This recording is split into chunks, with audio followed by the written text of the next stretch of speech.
Hello friends, तुमचं स्वागत आहे आजच्या एका नवीन व्हिडिओमध्ये। तर आज आपण बनवणार आहोत मस्त पातळ पोह्यांचा असा चिवडा। आता हिवाळा चालू झालेले आहेत, मस्त असा कुडकुडत्या थंडीमध्ये येत ना छान असा गरमागरम चहा बरोबर येत ना असा पातळ पोह्यांचा चिवडा येत ना खायला येत ना मजाच वेगळी असते। तर चला आपण बनवूयात। तर आता आहेत ना आपण पातळ पोह्यांचा जो चिवडा बनवणार आहोत ना, तर त्याच्यामध्ये आहेत ना त्याच्यासाठी 1 किलो आहेत ना मी पातळ पोहे घेतलेले आहेत। पातळ पोह्यांचा चिवडा बनवण्यासाठी आहेत ना मी आधी हे पातळ पोहे घेतले, ते आहेत ना चाळणीनं चाळून घ्यायचे। त्यानंतर आहेत ना कढईत आपण आहेत ना ते भाजून घेणार आहेत, तळायचे वगैरे नाही आहेत, कारण आपण कमी तेलामध्ये आहेत ना कमी तेलकट असा हेल्दी आहेत ना नाश्ता बनवणार आहोत। तर त्यासाठी आहेत ना जेव्हा पण आपण पातळ पोहे आहेत ना भाजायला घेतो ना, तर जाड बुडाची आहेत ना कढई घ्यायची, जेणेकरून आहेत ना पोहे छान व्यवस्थित भाजले पण जातात आणि ते आहेत ना म्हणजे करपले जात नाही आणि व्यवस्थित त्याच्यामध्ये जो कुरकुरीतपणा आहेत ना खूप छान येतो।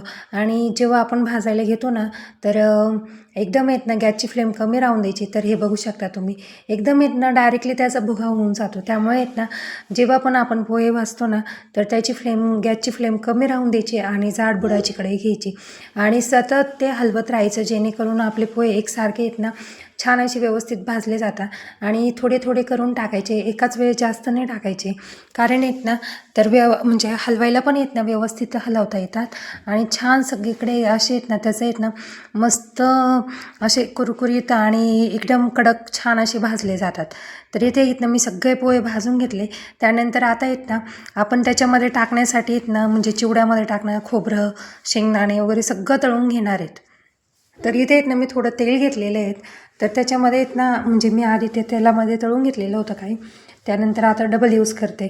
आता मी 1 वाटी खोबरं घेतले, ते छान आहेत ना असं हलकंसं ब्राऊन कलर येईपर्यंत आहेत ना छान व्यवस्थित आहेत ना तळून घ्यायचे आहेत आणि गॅसची फ्लेम मिडियम राहून द्यायची, जेणेकरून ते लगेच करपलं जात नाही आणि जर ते करपलं ना मग सगळी चिवड्याची टेस्ट चेंज होऊन जाते। त्यामुळे आहेत ना गॅसची फ्लेम मिडियम राहून द्यायची आणि छान व्यवस्थित एकसारख्या रंगावर छान असं तळून घ्यायचे आहेत। तर तुम्ही बघू शकता तिथे, तर मी आहेत ना मस्त छान असं तळून घेतलेलं आहे आणि लगेच आहेत ना काढून घ्यायचे। इथे खोबरं छान असं व्यवस्थित तळून झालं सर्व, मी आहेत ना एका डिशमध्ये काढून घेतलं। त्यानंतर आहेत ना 1 वाटी इथे शेंगदाणे घेतले, ते पण आहेत ना मिडियम फ्लेवर छान असे आहेत ना खमंग असे ना भाजून घ्यायचे, म्हणजे तळून घ्यायचे आहेत व्यवस्थित आणि गॅसची फ्लेम इथे पण म्हणजे मिडियमच राहून द्यायची आहेत। हा चिवडा आहेत ना बनवायला अगदी साधा सिंपल आहेत आणि तुम्ही आहेत ना जे लहान मुलांना आहेत ना म्हणजे खाण्यासाठी स्नॅक्स कुरकुरे वगैरे बाहेरच्या अन्नापेक्षा आहेत ना याच प्रकारे आहेत ना असे छान असे आहेत ना चिवडा बनवून ठेवला आणि तर असं वेगवेगळं काही बनवून ठेवलं ना तर ते आवडीनं पण खातील आणि सकाळी सकाळी लहानांपासून मोठ्यापर्यंत आहेत ना सगळ्यांना हा आहेत ना चिवडा आवडतं। तर तुम्ही नक्की ट्राय करा। तर इथे बघू शकतात आपले आहेत ना आता शेंगदाणे पण आहेत ना मी तळून घेतले। त्यानंतर लगेच आहेत ना आपण म्हणजे आहेत ना थोडेसे मी काजू पण टाकलेले आहेत त्याच्यामध्ये, ते पण आपण तळून घ्यायचे आहेत व्यवस्थित, जादा आहेत ना करपून नाही द्यायचे आहेत। पातळ पोह्यांचा चिवडा आहेत ना जास्त तेलकट नाही हो म्हणून आहेत ना जेव्हा आपण कढईमध्ये भाजतो ना तेव्हा तेल वगैरे अजिबात काय नाही टाकायचं आणि छान नुसतं असं परतूनच घ्यायचे। त्यामुळे चिवडा पण खूप छान होतो आणि जेवढा आपण ह्या चिवड्यामध्ये आहेत ना म्हणजे कढीपत्ता वगैरे जास्त टाकलं ना, कढीपत्त्याचा फ्लेवर खूप महत्त्वाचा आहे। तर तिथे बघू शकतात मी डाळ्या घेतलेल्या होत्या, त्या पण आहेत ना थोड्याशा शॅलो फ्राय करून घ्यायच्या आहेत, कारण त्या आहेत ना खूप अशा ठिसूळ राहतात ना, त्यामुळे आहेत ना त्याला जास्त फ्राय नाही करायचं, डीप फ्राय नाही करायचं आणि व्यवस्थित आहेत ना 1 ते म्हणजे 1-1.5 मिनिटामध्ये आहेत ना परतून घ्यायच्या आणि लगेच काढून घ्यायचं, जेणेकरून आहेत ना त्याच्यामध्ये आहेत ना तेल राहू नये म्हणून आहेत ना मी असं आहेत ना झाऱ्यामध्ये आहेत ना त्यांनीच राहायला आहेत ना तेल ठेवले, त्याने जेणेकरून आहेत ना तेल सर्व त्यातून निघून जाईल आणि आपला जेणेकरून जो चिवडा आहेत ना एकदम म्हणजे असा कमी तेलकट आणि मुलांनासुद्धा खाण्यासाठी हेल्दी नाश्ता आहेत ना तयार होईल। आता थंडीचं प्रमाण बऱ्यापैकी वाढले आहेत, आता आहेत ना भरपूर जण आहेत ना थंडीमध्ये डिंकाचे लाडू, मेथीचे लाडू, ड्रायफ्रूटवाले लाडू भरपूर असे बनवतात। तर तुम्ही पण नक्की म्हणजे मी तुम्हाला त्या पण रेसिपी तुमच्यासोबत शेअर करणार आहे। आता त्यानंतर मी काय केले, इथे कढीपत्ता घेतला, कढीपत्ता आहे ना भरपूर टाकायचा, कढीपत्ता आहे ना म्हणजे टेस्ट एवढी छान येते ना कढीपत्त्यामुळे। तर तो हे ना असा म्हणजे एकदम कुरकुरीत जोपर्यंत तळून होत नाही, ट्रान्सपरंट दिसत नाही असा, तोपर्यंत छान व्यवस्थित आहेत ना तळून घ्यायचा. जर तो थोडासा हे राहिला ना ओलसर, तर आहेत ना आपला चिवडा आहेत ना मऊ पडण्याची शक्यता, म्हणजे कसा त्यातला जो क्रंचनेस जो असतो ना तो नाही होणार आणि कुठेतरी मग ती टेस्ट थोडी चेंज होईल. त्यामुळे कढीपत्ता तळताना ना एकदम छान असा कुरकुरीत तळून घ्यायचा. तर इथे बघू शकता छान असं आहेत ना मी तळून घेतलेले आहेत आणि असं काढून घ्यायचा. त्याच्यामध्ये आहेत ना तेल बऱ्यापैकी राहिलं जातं, त्यामुळे थोडं तेल पण निथळायला राहून द्यायचं. तर इथे बघू शकता छान असा कुरकुरीत मस्त कढीपत्ता तळून घेतला. आणि कधी ना कढीपत्ता टाकताना तुम्ही फ्रेशच टाका, म्हणजे कसं टेस्ट खूप छान लागते आणि म्हणजे चिवड्याला आहेत ना एक फ्लेवर वेगळाच येतो. तर इथे सगळं मी तळून घेतलं आहे. आता हे शेंगदाणे, खोबरं, डाळ आहेत ना, जेवढं मी तळून घेतलं ना सगळं त्याच्यामध्ये टाकून घेत आहे. इथे आहेत ना मी छोटीच म्हणजे ताट घेतलेलं होतं. तुम्ही आहेत ना थोडं मोठं घ्या, जेणेकरून हलवायला आहेत ना छान व्यवस्थित असं मिक्स पण होतं आणि एकसारखं असं व्यवस्थित हलवते. आता इथे आहेत ना माझं आहेत ना ताट आहेत ना, मी जरी मोठं घेतलं असतं पण चिवडा जास्त असल्यामुळे आहेत ना तो छान मला आहेत ना थोडे हेच झालेलं होतं. तर इथे आहेत ना मी थोड्या आहेत ना हिरव्या मिरच्या होत्यात ना त्या घेतलेल्या आहेत, बारीक चिरून घ्यायच्यात त्या आणि छान अशा त्या पण आहेत ना कुरकुरीत तळून घ्यायच्यात.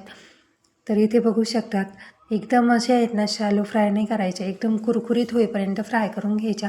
जेणेकरून तुमच्या घरात जर तिखट आवडत नसेल ना तर तुम्ही ह्या स्किप पण करू शकतायत. जर एखाद्याला तिखट असेल तुम्ही टाकू शकतायत आणि त्याने फ्लेवरसुद्धा खूप छान येतो आणि टेस्टला पण असे म्हणजे एखाद्या वेळेस खायला पण खूप भारी वाटतं. जेव्हा आपण रेडीमेड चिवडा घेतो ना तर तो म्हणजे किती जरी नाही म्हटलं तरी हायजेनिक पण असतो आणि तो कमी पण येतो पॅकेट्समध्ये. आणि आपण जर मुलांना असंच घरी बनवून दिला ना तर तो बनवायला पण येत ना एकदम वेळ पण कमी लागतो आणि त्याची टेस्ट पण आपली घरच्यासारखीच लागते. तर मी आता येत ना ह्या हिरव्या मिरच्या तळून घेतल्या, त्यानंतर येत ना थोडेसे जिरे टाकायचे, त्यानंतर येत ना थोडी येत ना हळद टाकायची. हळद येत ना कलरिंगसाठी टाकायची, जेणेकरून आपल्या चिवड्याचा कलर छान येईल. तर असं छान अशी येत ना परतली का त्यानंतर येत ना मस्त ह्या त्या चिवड्यावर ओतून घ्यायचे त्या हळदीचं.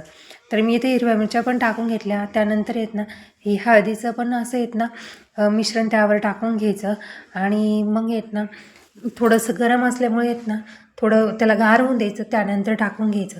इथे चवीनुसार मीठ पण टाकून घ्यायचं आणि तुम्हाला जर येत ना गोड आवडत असेल ना तर चवीपुरते ना तुम्ही थोडीशी येत ना हे टाकायचं पिठी साखर.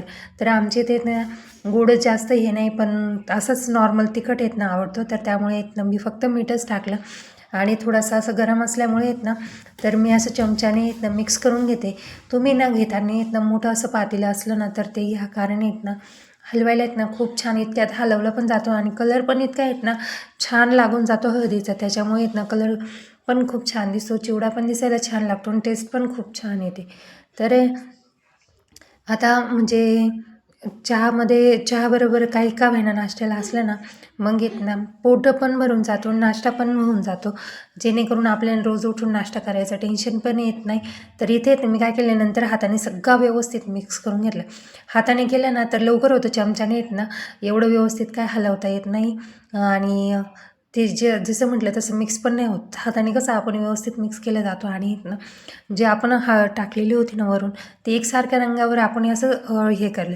तर हे ना हलक्या हाताने करायचं, जेणेकरून आपले पोहे ना तुटल्या जात नाही आणि छान व्यवस्थित येत ना असं मिक्स होऊन जाते. तर इथे तुम्ही बघू शकता आपल्या येत ना चिवडा बऱ्यापैकी येत ना आता तयार झालेल्या आहेत. तर फायनली आपला एक ना कुरकुरीत असा पातळ पोह्यांचा चिवडा तयार आहे. तर तुम्हाला कसा वाटला हा व्हिडिओ नक्की कमेंट करून सांगा. व्हिडिओ आवडला असेल तर लाईक करा, चॅनलवर नवीन असेल तर चॅनलला सबस्क्राईब करा.